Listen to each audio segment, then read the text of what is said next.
Good evening po mga kasabong at saka yung mga clients ko sa CTS.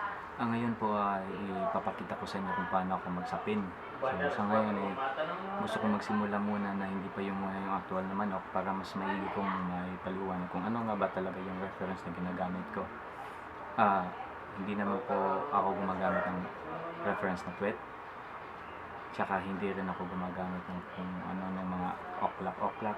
Yun nga sabi ko sa Facebook na hindi ako talaga marunong gumamit ng siguro nga wala akong alam doon. Kasi yung ginagamit ko yung tinatawag kong dagdag bawas paa talaga yung reference ko, wala nang iba. Paa lang talaga. Ito, papakita ko sa inyo yung paa kung bakit nasasabi kong bakit reference ko ay paa at hindi yung puwet o anong oklak-oklak. Ito ay paa to ng manok, putol. Mamarking ako dito kung saan yung reference ko at kung bakit yun ang reference ko. So halimbawa ito yung paa ng manok. Bakit ito yung reference ko? Ito po. Bakit dyan ko tinitingnan yung dulo? Bakit dyan dapat? Kasi kung pahiga natin yung paa, halimbawa ganito, ipo-focus muna natin.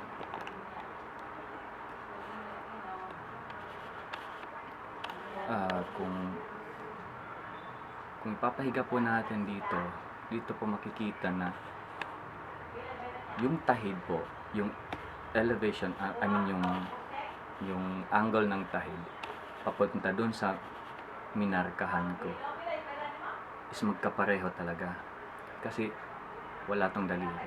Tsaka yung natural kasi na weapon ng manok is spar talaga, wala nang iba, yan lang talaga. Ewan ko kung ano pa yung iba.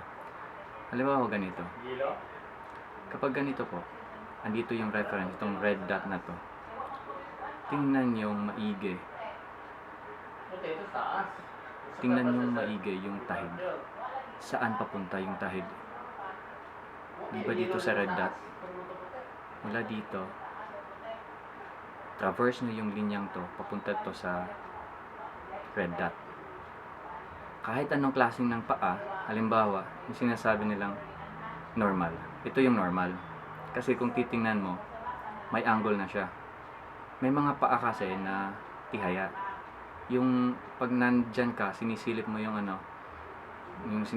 yung prop toe niya, naka-vertical siya. Hindi siya tulad nito na pag binuka mo, may angle na. Ito is normal na paa. Later siguro maghahanap ako ng hindi normal para mas ma-differentiate ng mabuti. Kung titingnan mo to, nakaganito. Ito normal to diba? Yung tuhod niya, itong tuhod na yan, vertical din. Tsaka may angle yung prop toe. Pag tihaya naman, same pa rin.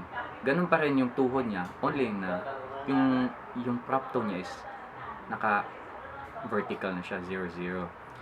So, ibig sabihin yan, kahit natihaya siya, yung reference mo is same pa rin. Kasi pag tihaya naman, yung red dot na to hindi naman yan nakalabas Ganyan pa rin siya.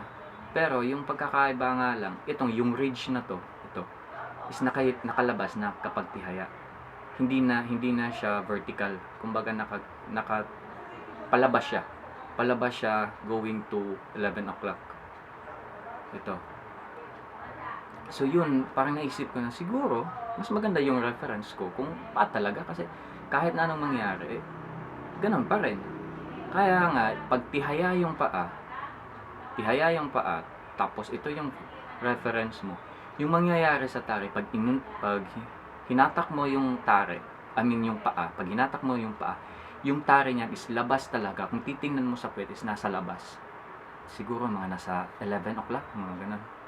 Labas talaga siya.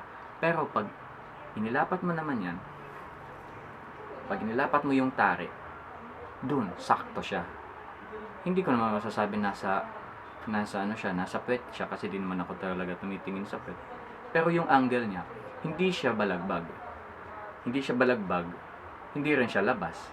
Saktong-sakto lang. Kaya yung sinabi ko na siguro, ewan ko yung iba, kahit naman siguro kahit anong klaseng pagtataris nakakapatay. Yun nga lang, yung question dyan is yung accuracy. Gaano ba siya ka-accurate makapatay? Kaya kung titingnan natin, saan papunta, ano yung adjacent ng tahid? From tahid, pupunta yan dito. Kasi gusto kong sundin kasi yung tahid. Kaya nga, yung pagtatake ko, ang liliit ng sugat. Kasi, kapag ang spar, ang natural na, yung sinunod mong reference is yung natural niyang na armas, yung spar. Kung paano siya ipapalabas, ganun din siya kung paano niya ipapapasok yung blade, ganun din yung stroke ng paglabas. Kasi yan yung yan kasi yung stroke ng manok, depende kasi yan sa spar niya kasi yun yung pinupuntirin niyang ipatama sa kalaban. So yun yung gusto kong i-explain kung bakit ganito at bakit yung red dot na to yung reference ko at hindi yung pet ng manok. Tsaka titingnan natin mabuti dito, no? Ito yung propto, di ba? Kapag yung tare mo is halimbawa ito yung tare, kapag yung tare natin nakadikit talaga nakadikit siya sa propto, yung puno ng tare, okay lang siya kung normal yung paa. Pero kapag tihaya naman yung paa or vertical yung paa, kailangan mong ihiwalay ito.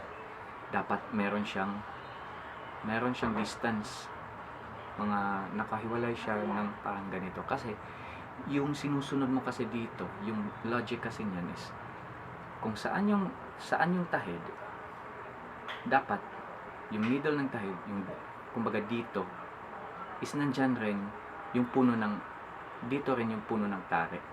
Hindi dito sa labas, ito hindi rin papasok. So kailangan talaga is parang hihiwain mo ganito, straight lang siya talaga. Ito, mas magandang straight siya. Yan, straight talaga yung tumbok niya yung red dot mula sa tahid. Yan po. Yung video to is puputulin ko. Pupunta tayo sa pagsasapin kasi parang nahihirapan ako mag-upload sa YouTube kapag mahaba yung video. So sa next clip na lang po tayo.